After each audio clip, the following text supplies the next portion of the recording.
my dear Virgo, this is your horoscope for 2020. What I want to do in this video is to give you the main themes of 2020 as they apply to you as a Virgo, so that you're not going in completely blind. You know kind of what areas to focus on and how things are going to affect you.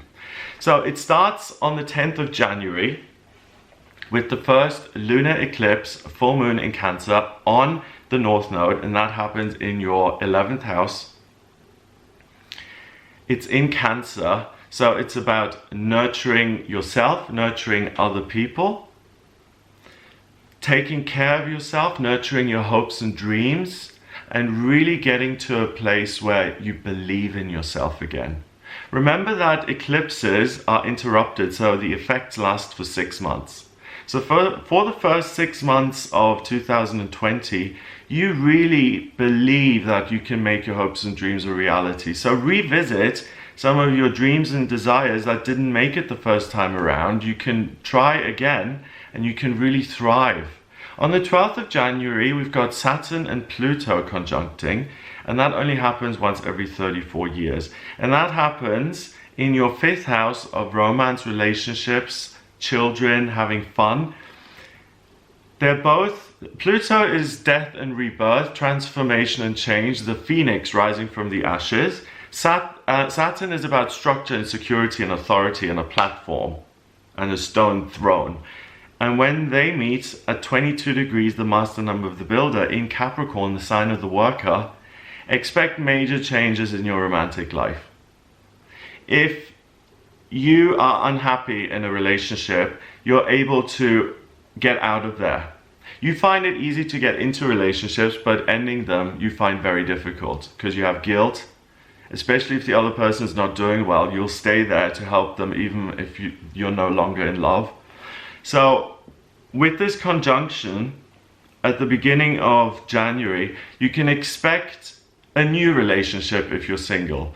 If you're in a couple and you want to be a throuple, that's very possible. If you're married and you're happily married, things will get even better because you're building a great foundation. You're building something great. Remember, Jupiter, the lucky planet, is also in that 5th house. So the transformation and change in your love life is going to be positive. If you're in a great, wonderful marriage, it's going to get even better. If you're single and you like it and you don't want any relationships or romance, then devote yourself to having fun and expressing yourself in a loving way and enjoying yourself and taking care of yourself. That is a really nice way to start the year. So that continues. Then we've got a couple of key dates in the year that are really important, okay? I just want to go through those with you. The first one is the 4th of April, then it's the 30th of June and the 12th of November. Jupiter, the lucky planet, conjuncts Pluto, the planet of transformation and change, in your 5th house of relationships and love and romance. So these are lucky days where you have major opportunities to completely change your life when it comes to love and romance. Starting a new relationship, moving in with someone, getting the keys, getting married, leaving someone who you couldn't leave before because you finally have the courage, making a relationship better through counseling and finally understanding each other and being in love again. You can transform these things. So it's love, love, love, love, love here for the first 6 months of 2020, so good for you, Virgo. On the 13th of May, we have something important coming up as well. Let me just check because I've got the chart in front of me, I'm just moving it as I go.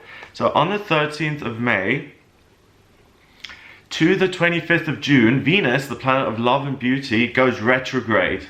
And it goes retrograde in your 10th house of career in Gemini. So if you're thinking of starting a new business, or you're thinking a business you love, or you're thinking of getting married, or you're starting a launch of a website, if you can possibly reschedule and not do it between the 13th of May to 25th of June, please do, because Venus retrograde is brutal. the things that you love, you no longer see, and the things that you despise, you start to love. It makes things topsy-turvy. I went through that whole drama with Daniel in 2017 when there was a Venus retrograde. So be very careful with that. If you can possibly reschedule anything that you love and adore, do. On the 5th of June, we have the next round of eclipses now, and they kind of entrench what's already been given to you, I think. On the 5th of June, I'm just moving the chart. On the 5th of June, we have a lunar eclipse in Sagittarius, and that's a full moon in your 4th house. So it allows you to let go of this notion of, oh, I have to chase and keep people on board so that they're my family. I've got to run after people and make people like me. You, once and for all, you give up on that. You know that you're lovable, you've worked on yourself. You don't need to work to get people to like you, especially in your inner circle. You grow up in that sense that you learn that lesson once and for all, and you don't waste your time spending it with people who don't really care. And you spend it with the people who do love you just for being you. If you ever have to work to get someone to like you, that will never be a real friendship. If someone likes you because they like you, that's a real friendship. If you have to do nothing to earn their friendship, that is friendship. Liking you just for the way you are. So that's going to last for the end of the year, 6 months, remember. On the 21st of June, we have a solar eclipse, which is a new moon in Cancer. And that pulls in loads of Cancer energy into your 11th house again, so you're able to articulate your hopes and dreams and actually do something with them. So the main themes here are your hopes and dreams be coming up again and you pouring energy into those again, having your love life really change for the better. If that is one of your hopes and dreams, then great, but your hopes and dreams go beyond just romance. It can be your hopes and dreams to be, you know, the next Johnny Carson, or you want to have your own recycling business, or whatever it may be. The thing that didn't work out, you revisit and you find a way to do it. This is an eclipse. It lasts for the next 6 months. Then on the 5th of July, we have another eclipse. We've got 6 eclipses this year, okay? It's intense. On the 5th of July, it's a lunar eclipse, full moon in Capricorn, in your 5th house, and loads of Capricorn energy is being shifted into your 5th house of love and romance and relationship, where Jupiter, Pluto, and Saturn sit. So working to make your... It's almost like you don't have to work to make a relationship a reality. You have to work on making your dreams come true.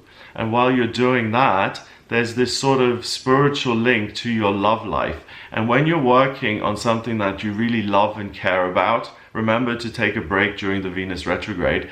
That's when you raise your vibration and you attract people who want to work with you and who are excited about the same thing and who see things the same way you do, and your soulmate is very likely to come in. So for you, your hopes and dreams and what you do with those, they are linked to what's going to happen relationship-wise from July until the end of the year, okay? But it's really positive. You're really likely to have a lot of good luck because Jupiter is in there. Now, that continues until November, okay? So on the 30th of November, we have the 5th eclipse of the year, and that is a lunar eclipse, full moon in Gemini, which happens in your 10th house of career. So now you're being showered with communicative energy when it comes to your working life. So moving into 2021 until April 2021, you have amazing ability to get your work sorted. Then on the 14th of December, we have another total solar eclipse, new moon in Sagittarius.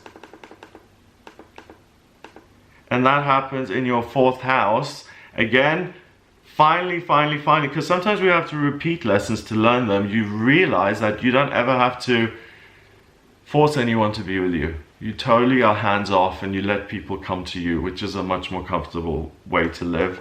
Now on the 21st, and that will last until April 2021, remember? Now on the 21st of December, something really important happens. It's called the Great Conjunction, and it's when Jupiter and Saturn meet. Happens once every 20 years. It happened in 2001, we had 9/11. It happened in 2008, in 1981, when we had the birth of HIV/AIDS.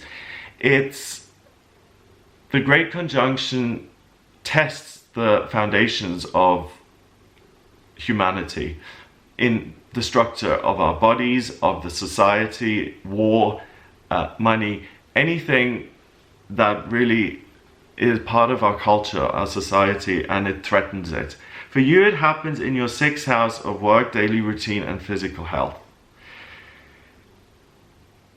It's going to start on the 21st of December and 2020 and go into 2021. That's when this new change is going to happen. And I have meditated on it, and I've had climate change, artificial intelligence, our society completely changing because of human values completely changing. But I haven't got the exact one right now. What I do know, which is very vague, is that fundamentally our society is going to shift. The same way it shifted when the internet was created, or when HIV/AIDS came into the world, or after 9/11. It shifted what we had to do at airports forever. So in 2021, something's going to shift forever, but let's worry about that then when it comes to that. This year for you is about love and letting go of that need to run after people and to breathe new life and air into your hopes and dreams, and to really make those a success. And the universe wants you to be happy in 2020. It wants you to realize your hopes and dreams, and for you to have someone by your side while you're achieving them. Amazing. So that's what I get for you here in 2020, Virgo. Amazing, I love it. If you would like a personal reading with me, then please get in touch with me via my website. It's gregoryscott.com. Click on the readings tab to order your reading. In my personal readings, I use astrology, tarot, and numerology. To draw up your natal chart in astrology, I need your place of birth, date of birth, and time of birth. If you don't have the time of birth, then order a chart rectification with me. That's a process where I can work out your time of birth. Once I have the charts in front of me, I can tell you about your past lives, what your life mission is this time around, your vocational aptitudes, love, money, travel, diet, where the best place is to live, if you're compatible with a certain partner or more compatible with someone else. If you have any questions, basically, get in touch with me for a private reading on the website gregoryscott.com. If you like this video, then please hit the subscribe button and share the video online. That would be ever so nice of you. Have a lovely, lovely 2020. Check out some of my other videos, the dailies, tarot readings, the weekly horoscopes for all signs of the zodiac, the monthlies. I hope you have a wonderful time. I'm sending you lots of love and kisses, and all the best.